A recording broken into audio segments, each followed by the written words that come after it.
जायकवाडी धरणाची सकाळची ताजी बातमी समोर आलेली आहे। या ताज्या बातमीनुसार जायकवाडी धरण हे किती टक्के भरलेलं आहे, ह्याचबरोबर जायकवाडी धरणामध्ये इतर धरणातून येणारी पाण्याची आवक किती आहे आणि डाव्या आणि उजव्या कालव्यामध्ये जायकवाडीच्या धरणातून पाण्याचा विसर्ग किती क्युसेसने आहे, ह्याविषयीची सविस्तर माहिती आपण ह्या पुढील व्हिडिओच्या माध्यमातून सविस्तर जाणून घेऊ। तर नमस्कार मंडळी, तुम्हा सर्वांचे गावगाडा ह्या लोकप्रिय चॅनलवर स्वागत आहे।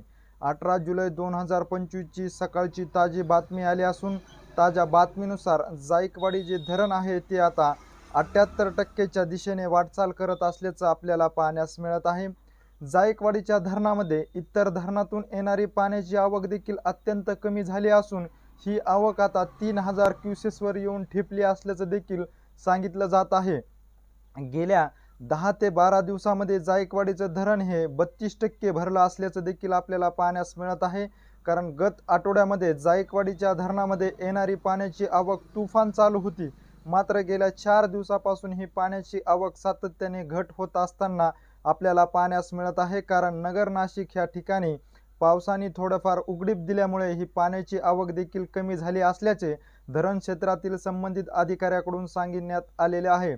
सध्या जायकवाडीचं धरण हे 78%च्या दिशेने वाटचाल करीत असून डाव्या कालव्यामध्ये 400 क्युसेस व उजव्या कालव्यामध्ये 800 क्युसेस इतक्या वेगाने जायकवाडीच्या धरणातून पाण्याचा विसर्ग देखील काल 6 वाजल्यापासून चालू करण्यात आला असल्याची देखील माहिती सांगितली जात आहे।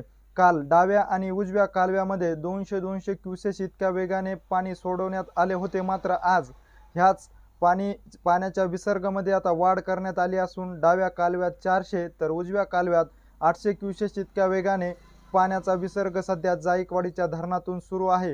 ह्यामुळे आता उजव्या कालव्यामार्फत माजलगावच्या धरणात देखील पाणी येणार असल्यामुळे आता माजलगावच्या धरणाची देखील टक्केवारीमध्ये वाढ होताना आपल्याला पाहण्यास मिळणार आहे।